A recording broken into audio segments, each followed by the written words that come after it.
फल नहीं देता है। इसलिए मंत्र को फलवित करने के लिए ये पद्धति दी है। स्वधा स्वधा स्वधा 3 बार पितरों को जल देने के लिए। स्वाहा मंत्र के अंत में देवताओं के लिए। कारेषु दक्षिणा, भोजन तो भोजन करते ही बोलते तो ना, आसन नहीं छोड़ पाए, उठ नहीं पाए, वही मुख प्रक्षालन, हाथ प्रक्षालन करा दो, वही दक्षिणा है।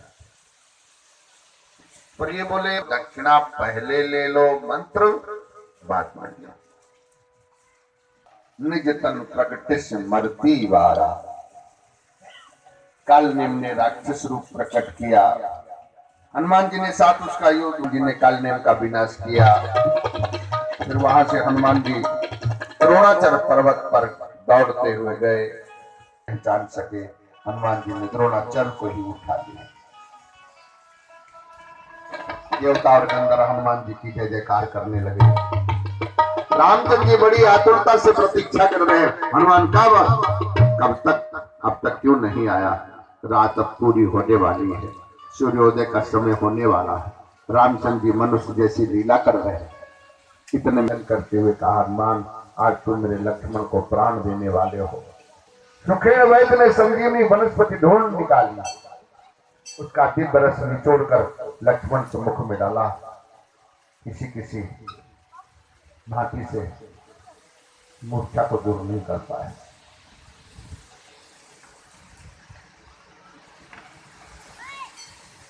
सुखेड़ ने कहा, इस वनस्पति का रस पेट में पहुंचने के कुछ क्षणों के उपरांत जल जानी चाहिए। ये संजीवनी वनस्पति है। लक्ष्मण जी के मुख में रस डालने के उपरांत उतना समय हो गया, परंतु लक्ष्मण जी चैतन्य नहीं हुए, क्या नष्ट नहीं हुई। उस समय जानपान बोले, वैद्यराज औषधि तो तुम्हारी ठीक है, परंतु अनुपान बराबर ठीक नहीं है। वैद्यराज ने पूछा, अनुपान में क्या करना चाहिए। जामवान ने कहा, राम जी के चरणों की रज इस रस में मिलाकर दोगे तब लक्ष्मण की जाग जाएगी। इसलिए राम रसायन भी स्मरण करते रहो तो औषधि शीघ्र उपयोगी होगी। शास्त्रों में भी इसका वर्णन आता है। नामोच्चारण भेख जात, नामोच्चारण भेख जात, नश्यन्तु सकला रोगा, सत्यम भजामो। अच्युत अनंत गोविंद, अच्युत अनंत गोविंद, नामोच्चारण भेख जात, सकला रोगा, सत्यम सत्यम वदाम्यहम्, सत्यम वदाम्यहम्, सत्यम सत्यम वदाम्यहम्। लक्ष्मण जी जागे आगे। श्री राम चरण रज ही अनुपान है।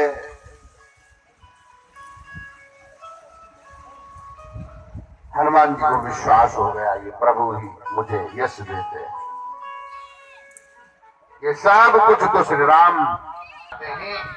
लक्ष्मण चैतन्य हो गए।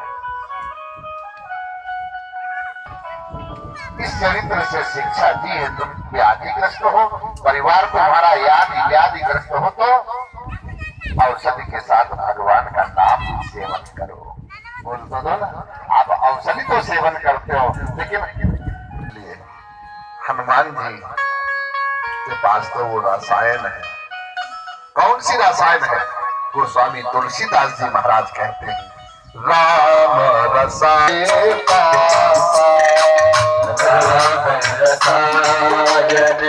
तुम्हारे।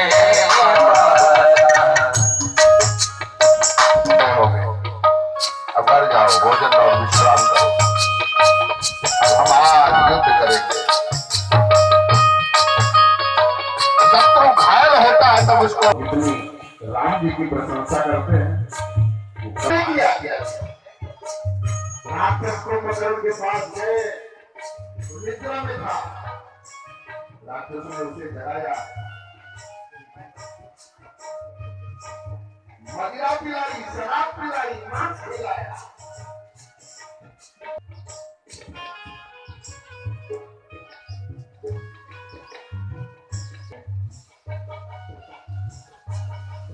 शराब पिलाओ, उनको प्रसाद खिलाओ, आवाज नहीं है।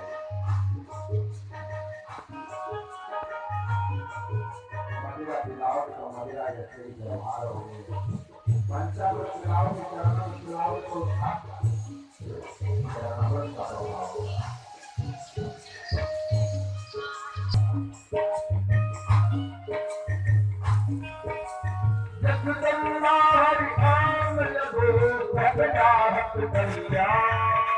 अब कल्याण चाहता है।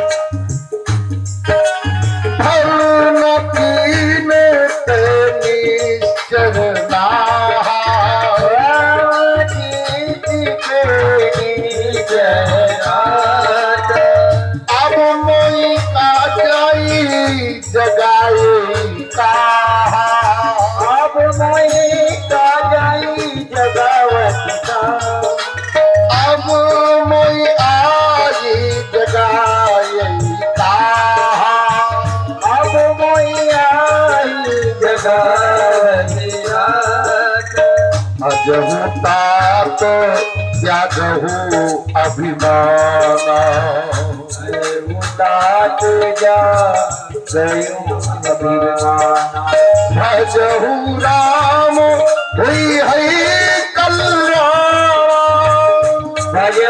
वानरों को भी आश्चर्य हो। विभीषण ने देखा कुंभकर्ण युद्ध करने आया तो दौड़ता हुआ कुंभकर्ण के पास गया, उसको प्रणाम करके कहा, तुम्हारा छोटा भाई तुमको प्रणाम कर रहा है। भाई मैं क्या करूं, रावण को मैंने बहुत समझाया परंतु वो नहीं माना, मुझे लात मारी, मेरा उसने तिरस्कार किया, इसलिए मैं राम जी की शरण में आ गया। भयंकर था, कटा हुआ हाथ वानर सेना में गिरा, बहुत से वानर उसके नीचे दब गए, कुंभकर्ण बिना हाथ के ही हो गया।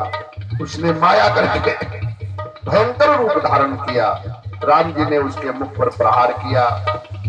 देवता गंधर्व रघुनाथ जी की प्रार्थना करने लगे, अब इसको अधिक मत खिलाओ, अधिक मत खिलाओ, अधिक मत, देर मत करो, जल्दी मारो।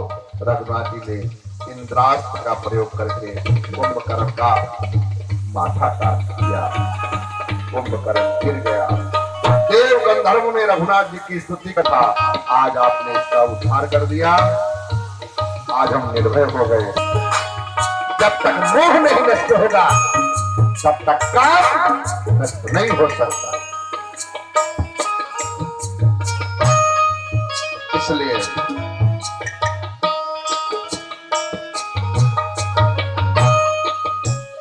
जब तक मोह है तब तक काम जीवित रहता है।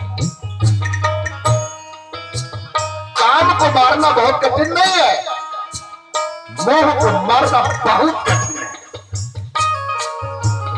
क्यों? ये मन में होता है, मन में होता है, मन में। मोह बोलते दो ना, ये मन की बीमारी है, पहले ममता और अहंता के रूप में आता है, इसलिए इसकी चिकित्सा करनी पड़ेगी मन की।